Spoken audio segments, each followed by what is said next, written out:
As many of you know, we've been revamping the Barn Owls suite. We've gone for blush pink, greys and greens. So you've got the lounge area there. We have the main bedroom up here.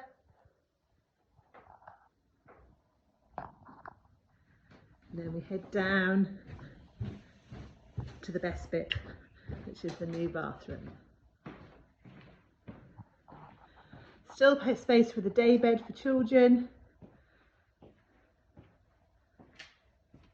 And then we have the new bathroom, all finished, ready for our first guests tomorrow. A few more pictures needed, maybe a big plant, but overall, looking pretty good, I think.